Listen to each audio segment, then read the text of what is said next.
I started running into a few difficulties then last year, due to the fact that I had started to get a lot of problems with the car, and it was costing me a lot of money.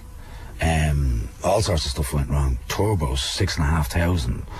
Stupid stuff, absolutely off the wall stuff.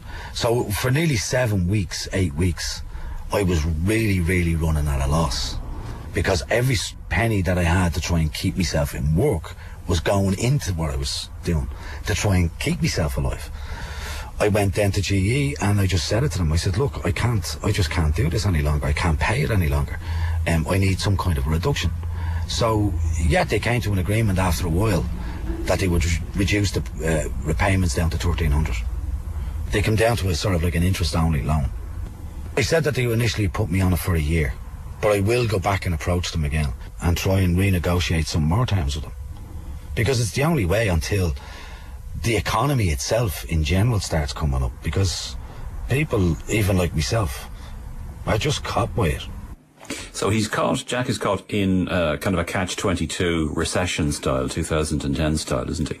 Yeah, I mean, he is quite definitely one of the sort of typical victims. He has an expensive mortgage, and at the same time, I mean, his income has halved as a taxi driver. I mean, the business has just got so competitive. I mean, you can see it yourself out in the streets, and even the work that he does, the corporate work that he does, he has to quote rates for that, and he quotes cheaper work, cheaper prices than he used to quote.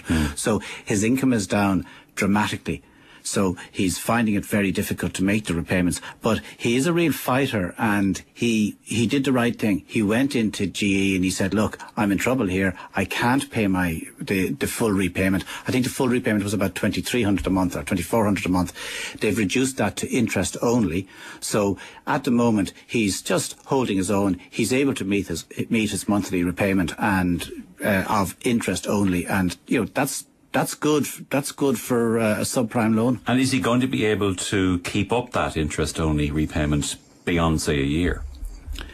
I think he is going to be able to maintain it. The question is, will GE allow him to extend the mortgage? That's the real question. And my feeling is that they probably will. I mean, the lenders have a bad name for treating borrowers very badly, but in practice, if the borrower makes an effort, if the borrower goes in and says, listen, I'm in trouble here, the lenders will do what they can, and that's the subprime lenders as well as the mainstream lenders. If he avoids them, and if he stops servicing his mortgage for whatever reason, they will go for him. But in his particular case, he's a good guy. Like, he's working hard. Is he continuing to develop the business? Is he to change the model? He's continuing to develop the business. He's out there. He's got a very nice Mercedes, and he wears a suit. He actually goes knocking on doors looking to get business. Now, this nice Mercedes that you're talking about is the tool of his trade, basically. Absolutely. It's like the carpenter. It's like the hammer, the chisel, etc. Yeah, but it's the point I'm making is that it's a sort of what I'd call an executive type taxi service, and when people use them, they seem to come back and use them again. So he's not just sitting in the car complaining about the lack of business, and he knows that the economy will at some stage come back, and his finances, he's a very optimistic guy. And is he going to need to change that car soon? He is, unfortunately. The car is about 10 years old, and I think there are new regulations coming in, I think next year, from the start of next year, that you can't drive a 10-year-old car as a taxi. So he's going to be in a very difficult position next year. He's going to have to go out and buy a new car. So that's going to be a serious problem for him. That's a further loan, is he going to get that? Is he going to be able to get that loan from somebody, given the kind of situation he's in at the moment? He sort of feels that the credit union might sort him out. I'm not sure what their attitude will be, but because the credit unions are facing their own problems in lending money to people. But he's going to have to go out there and get a loan somehow. He has to get a new car. I don't think that's going to be extended by the taxi regulator.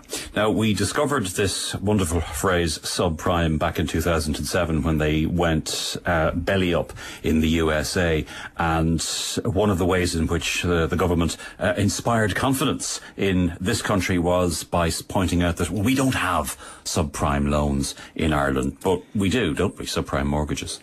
We do have subprime mortgages, but we actually have very few of them. We have somewhere around 15,000 or so, and there are about 800,000 mortgages in total. So there's about 2% of the mortgage market. It's nothing like the state of America. So many loans in America were subprime. And a lot of the loans in America, people just paid nothing on them. They should never have been given the loan in the first place. I mean, subprime loans in Ireland still go through a fairly serious credit checking process. I mean, they probably shouldn't. Some of them shouldn't get loans. A lot of them could fall into difficulty. Something like 40% of them are in arrears. So some very high percentage of subprimes are actually in arrears. But, they are an important part of the market. There are some people who need to get loans who have a bad credit record. And, if the system could be developed so that they can get them and they can be treated well by the lender. But it should be a temporary stopgap, shouldn't it? It should be a stopgap measure, but I don't know how long we're going to have the freeze on mortgages in Ireland and how long that's going to last. So, he certainly is stuck with his subprime for the next few years. I don't see him moving to a mainstream lender for some time. Brendan, thank you very much indeed. That's the story of Jack, and this Money Stories series is running every week for the rest of the summer. If you'd like to share your story with us, please contact TodayPK at rte.ie or Brendan at askaboutmoney.com. And the Money Stories slot with Brendan Burgess was an independent production brought to you by Clockwork.